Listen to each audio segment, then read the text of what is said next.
नमस्ते दोस्तों, आपने कभी सोचा है कि जैसे ही ठंड बढ़ती है, आपकी बॉडी अजीब तरह से बर्ताव क्यों करने लगती है? आप अचानक कांपने लगते हैं, आपके रोंगटे खड़े हो जाते हैं और आपके मुंह से किसी स्टीम इंजन की तरह भाप निकलने लगती है। आपको लगता होगा कि ये ठंड के साइड इफेक्ट्स है, पर सच्चाई यह है कि यह कोई साइड इफेक्ट नहीं, बल्कि आपके शरीर का एक इंटेलिजेंट ऑटोमेटिक सर्वाइवल प्लान है। इस वीडियो के अंत तक आप जान जाएंगे कि आपका शरीर आपको जिंदा रखने के लिए बैकग्राउंड में कितनी मेहनत करता है और मुंह से निकलने वाली भाप का असली विज्ञान क्या है। तो बात शुरू होती है यहाँ से। हमारे शरीर का सिर्फ एक मकसद है, जिंदा रहना, और जिंदा रहने के लिए हमारे शरीर के कोर यानी दिल, फेफड़े, दिमाग का तापमान 37 डिग्री सेल्सियस के आसपास रहना जरूरी है। जैसे ही बाहर का मौसम ठंडा होता है, हमारा शरीर इस कीमती गर्मी को खोने लगता है। अगर ये तापमान कुछ डिग्री भी नीचे गिर जाए तो हम हाइपोथर्मिया का शिकार हो सकते हैं, जो जानलेवा है। तो हमारा शरीर क्या करता है? वो अपना डिफेंस मैकेनिज्म चालू कर देता है, और इसका पहला हथियार है कांपना। आपको लगता होगा कि हम ठंड की वजह से कांपते हैं, पर असल बात यह है कि हम खुद को गर्म करने के लिए जानबूझकर कांपते हैं। देखिए, हमारे दिमाग में एक छोटा सा हिस्सा होता है जिसे हाइपोथैलेमस कहते हैं। आप इसे अपनी बॉडी का थर्मोस्टेट समझ सकते हैं, जैसे आपके एसी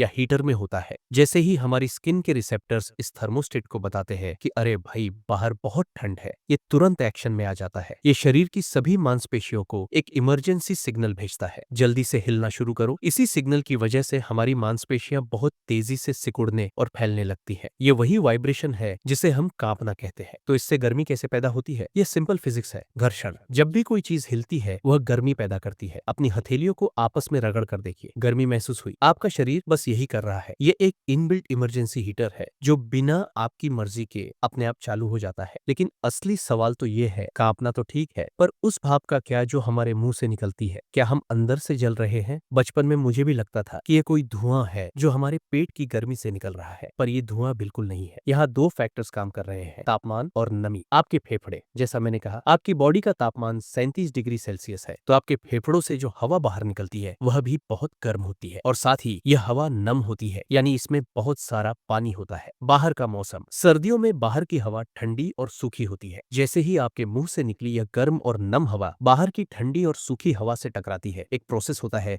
जिसे कहते हैं कंडेंसेशन यानी संघनन। ठंडी हवा की एक खासियत है कि वह ज्यादा नमी पकड़कर नहीं रख सकती, तो आपकी सांस में मौजूद सारा पानी तुरंत गैस से बदलकर पानी की अरबों नन्ही नन्ही बूंदों या बर्फ के क्रिस्टल्स में बदल जाता है। यही नन्ही बूंदें हमें भाप या बादल जैसी दिखती है। जी हाँ, हर बार जब आप सर्दियों में सांस छोड़ते हैं, आप असल में एक छोटा सा बादल बना रहे होते हैं। लेकिन रुकिए, बॉडी का सर्वाइवल प्लान अभी खत्म नहीं हुआ है। एक और चीज है जो हम सबने महसूस की है, कभी कभी ठंड लगने पर आपके रोंगटे खड़े हो जाते हैं। क्यों? ये एक और ऑटोमेटिक रिस्पॉन्स है जिसे पाइलो इरेक्शन कहते हैं। हमारे हर बाल की जड़ में एक छोटी सी मांसपेशी होती है। जब ठंड लगती है तो ये मांसपेशी सिकुड़ जाती है और बाल को सीधा खड़ा कर देती है। पर इसका फायदा क्या है? सच कहूं तो हम इंसानों के लिए कोई खास फायदा नहीं है। यह जानकर मुझे भी हैरानी हुई थी। यह असल में हमारे उन पूर्वजों से मिला एक एवोल्यूशनरी लेफ्टओवर विकास का अवशेष है, जिनके शरीर पर घने बाल हुआ करते थे। जब जानवरों के बाल खड़े होते हैं तो बालों के बीच हवा की एक परत फंस जाती है। यह हवा शरीर की गर्मी से गर्म हो जाती है और एक इंसुलेशन परत यानी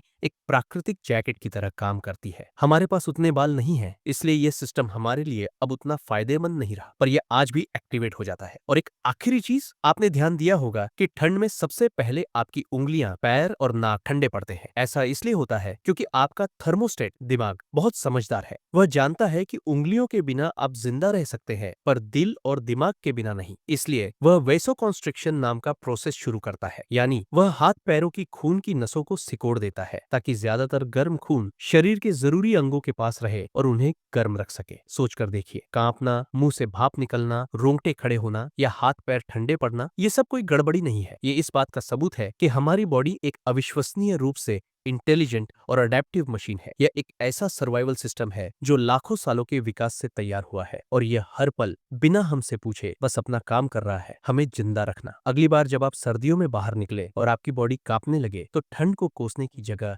एक पल के लिए रुकिए और अपनी बॉडी के इस ऑटोमेटिक डिफेंस सिस्टम को थैंक यू कहिए, जो आपको बचाने के लिए अपना हीटर खुद चालू कर रहा है। मेरा आपसे एक सवाल है, क्या आप अपनी बॉडी का कोई और ऐसा ऑटोमेटिक फीचर जानते हैं जो हमें जिंदा रखने में मदद करता है? जैसे छींकना या पलक झपकाना। अपनी जानकारी नीचे कमेंट्स में जरूर शेयर कीजिए। अगर आपको इस वीडियो से अपनी बॉडी को बेहतर समझने में मदद मिली तो इसे अपने दोस्तों के साथ शेयर करें और ऐसे ही और विज्ञान से भरे वीडियोस के लिए चैनल को सब्सक्राइब करना ना भूलें। धन्यवाद।